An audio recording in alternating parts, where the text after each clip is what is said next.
अस्सलाम वालेकुम everyone, welcome to my cutting and stitching channel. पिछली वीडियो में हमने किया था इस कुर्ती का नेक लाइन स्टिचिंग बहुत ही प्रोफेशनल तरीके से गुम स्टिचिंग के साथ। अब हम करेंगे इसका जो है दामन, जो बॉटम है वो किस तरह से हम जो है वो स्टिचिंग करेंगे।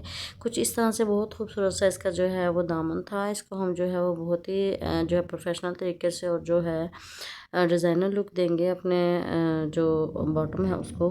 यहाँ पे हमने कुर्ती का फैब्रिक ले लिया था जिसकी चौड़ाई जो है वो 2.5 इंचेस थी। आप अपने जो डिज़ाइन है उसके अकॉर्डिंग यहाँ पे चौड़ाई रख सकते हैं।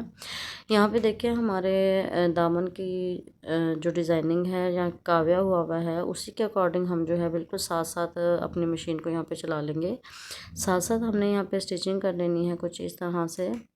हमारी स्टिचिंग ना ही यहाँ पे जो एम्ब्रॉयडरी हुई है उसके ऊपर होनी चाहिए और ना ही नीचे होनी चाहिए। बिल्कुल हमारी जो है एम्ब्रॉयडरी के साथ साथ जो है यहाँ पे स्टिचिंग होनी चाहिए। तो कुछ इस तरह से देखिए, जिस तरह से हमारी डिज़ाइनिंग है इसी तरह से हम जो यहाँ पे स्टिचिंग कर लेंगे। जितनी नीटनेस के साथ आप जो है अपनी स्टिचिंग लगाते हैं इतनी ही नीटनेस आपकी जो है वो स्टिचिंग के अंदर आ रही होती है और जो है अपने आपके ड्रेसेस में जो डिज़ाइनर लुक है वो दे रही होती है। तो आप जो है अपने जो दामन है या बेल बॉटम स्लीव्स होती हैं आपकी, उनको जो है आप बिल्कुल सिंपल तरीके से जो है वो यहाँ पे फोल्ड करने के बजाय कुछ इस तरह से आप अपने जो ड्रेसेस हैं उनको डिज़ाइनर लुक दे सकते हैं। तो यहाँ पे हमने इसको स्टिच कर लिया है। स्टिच करने के बाद देखें हमारा जो एक्स्ट्रा फैब्रिक है उसको हम कटिंग कर लेंगे। इसी तरह से हमें यहाँ पे कटिंग करना है जिस तरह से हमारा यहाँ पे स्टिचिंग लगाई है हमने, डिज़ाइन है। यहाँ पे देखिए हमने अपने जो एक्स्ट्रा फैब्रिक है उसको यहाँ पे कट कर लिया है। कट करने के बाद जो हमारे यहाँ पे आप देख सकते हो डीप कट्स हैं वो हम लगा लेंगे ताकि फोल्डिंग में हमारी आसानी हो। यहाँ पे देखिए हल्के हल्के से डीप कट्स हम लगा लेंगे। डीप कट्स लगाने के बाद हम जो है इसको फोल्ड कर लेंगे।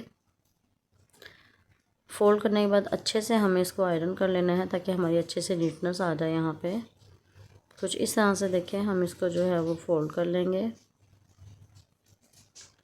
फोल्डिंग जो हमें करनी है वो हमें बिल्कुल इसी मेथड से करनी है जिस तरह से हमने इसको स्टिचिंग किया है, क्योंकि नीचे वाली तरफ जो है डिज़ाइन के हमारे होल्स हैं, जो हमारे लीव्स बने हुए हैं उसकी इस तरह से होल्स है। तो हमें इतना ही फैब्रिक अंदर की तरफ रखना है जितना हमारा यहाँ पे बाहर वाली साइड पे नज़र ना आए। तो हम इसकी फोल्डिंग भी इसी तरीके से करेंगे जिस तरीके से हमारा डिज़ाइन है।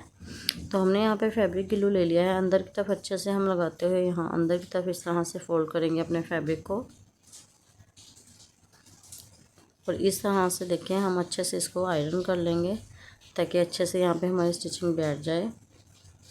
स्टिचिंग करते हुए आपको बिल्कुल भी यहाँ पे मुश्किल नहीं आएगी अगर आप इस तरह से जो है वो फैब्रिक ग्लू के साथ अपना डिज़ाइन जो है पहले रेडी कर लें और फिर एक ही जो स्टिचिंग है उस स्टिचिंग में आपको अच्छे से आपका डिज़ाइन है वो अच्छे से रेडी हो जाता है। तो यहाँ पे इसी तरह से फैब्रिक ग्लू लगाते हुए पूरा जो है हमने अपना रेडी कर लिया था डिज़ाइन बैक साइड से। यहाँ पे देखिए हमने अच्छे से इसको फोल्डिंग करने के बाद उसके बाद हमारे पास लेस है वाइट कलर में। हमारी कुर्ती के अंदर वाइट कलर का फैब्रिक कलर है, तो फैब्रिक के अंदर तो हमने वाइट कलर की लेस लिया है।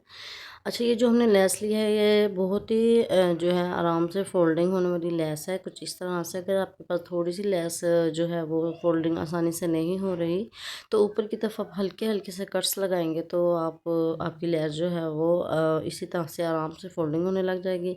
या फिर आप जो है अपनी लेस को थोड़ा सा शावर के साथ गीला भी कर सकते हो, तब भी आपकी लेस जो है वो इसी तरह से बिल्कुल आसानी से जो है वो इस तरह से फोल्ड होती चली जाएगी जिस तरह से आपका डिज़ाइन होगा।